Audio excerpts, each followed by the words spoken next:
Schedule a free design consultation, and the more you buy, the more you'll save on blinds, shades, shutters, and more from Budget Blinds.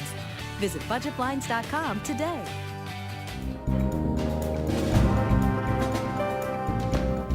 It's nail-biter time for any Lloydminster Bantam hockey fans out there. After a blowout 13-4 loss on Tuesday at the hands of the Fort Saskatchewan Rangers in a best-of-3 series, the foremost Heat knew it was time to, well, turn up the heat this afternoon. First period, Rangers already leading 1-0. Then Heat turn over the puck and Bryce Osipchuk on a breakaway, but he's greedy with speed as the puck gets out of his reach, and Ross Harlock makes the save. The nice play to Caden Collum, and he puts it between the bars to put Fort Sask up 2. Just a minute later, Heat on a power play. Rhett Reinhardt spots Chase Waters on the doorstep, and the home team pulls within 1. Then, just 20 seconds later, they avoid the offside call, and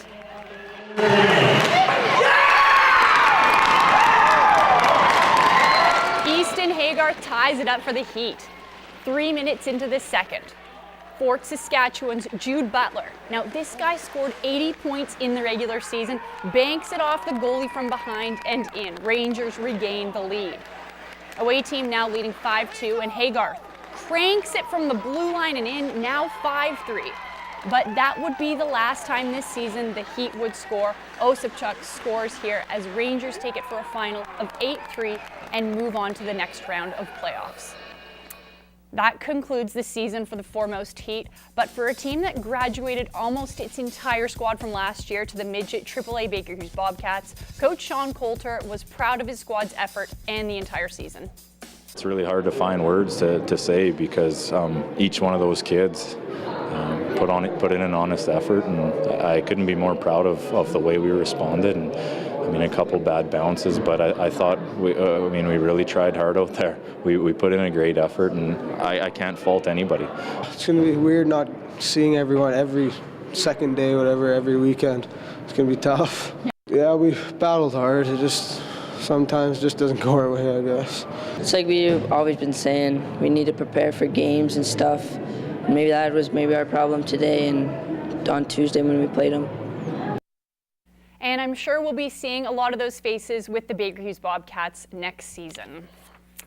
In the AJHL, last night in Spruce Grove, the Lloydminster Bobcats were trying to get a win streak going, as it's been over a month since the club had 2 consecutive wins. However, if there was any team that would make it tough for the Cats, it'd be Spruce Grove, who recently were on an 18-game win run and have a stronghold over first place in the North all season. So the top 2 teams in the AJHL North meeting up. Bobcats open the scoring midway through the first. Taylor Mulder on the breakaway. He makes it 1-0. Cats outshot 19-1 in the opening frame, but still led 1-0 through 20.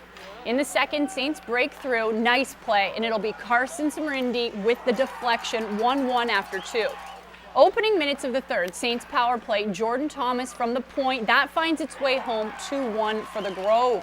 More Saints. Nicholas Coriale will set up Cole Nicholson this time, makes it 3-1 for the home side, and that would be your final. Evan Schumi also got his first career fighting major in this game. That 5-minute power play was what gave the Saints the man advantage for their second goal.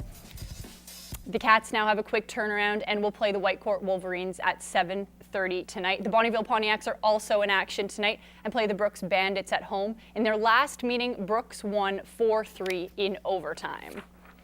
To basketball, the Toronto Raptors pretty much have their spot in the playoffs guaranteed, but that's not the case for the Lakeland men's basketball team, who sit in 3rd place, but just 4 points ahead of both Keanu and Grand Prairie. And in a league where only the top 4 teams make the postseason, these last 2 weekends are clutch. Both the men and the women at home last night in part 1 of a home-and-home series. First, the ladies early in the second quarter. Number 5 from the Rustlers up top. Guard Tori Duggan takes an awkward step. She goes down. She would leave the game with a sprained ankle, is out 2 to 3 weeks. Coach King with some bodyguard moves. Rustlers were leading 36-31 in the third quarter, but Vikings go an 11-point run. Here's 2 of those. Talia Dale downs it. Now in the fourth quarter, and Rustler Haley Mitchell, who missed part of the season with a concussion, comes up with some clutch 3-pointers. But Vikings respond as Haley Story sinks it from downtown. Rustlers trailing by 5. Cameo McClurley, who's been in and out with a knee injury, had a strong night with 13 points. Now Rustlers leading 57-52.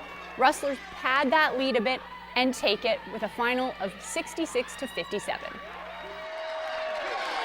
We need more games like this. That was an awesome game for our kids to be able to come back and show that character. It's something that we worry about, that we haven't been in enough of those games, and I think once again showed our depth and showed how tough we are across the board. We really had to step up, take control. Like, it was a really scrambling game. Like, we just had to play our game, like, calm it down instead of play up. Like, that's really what ultimately won us the game. First half we were kind of dead on the bench, and we kind of just needed a few plays to give us some momentum, and after we started hitting shots, I'm pretty sure all the girls, including myself, were screaming, I don't even know what, at some points.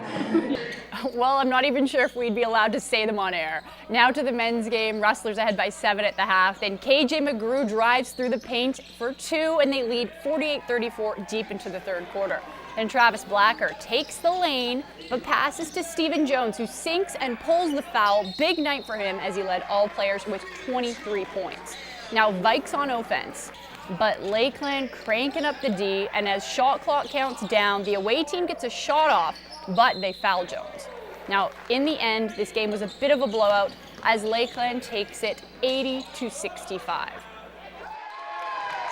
We're getting the wins, and that's the main thing. You know, we're doing it whatever way we can. Like last weekend, we were in a 1-point game until the last minute, and we did the right things and came away with a couple of wins.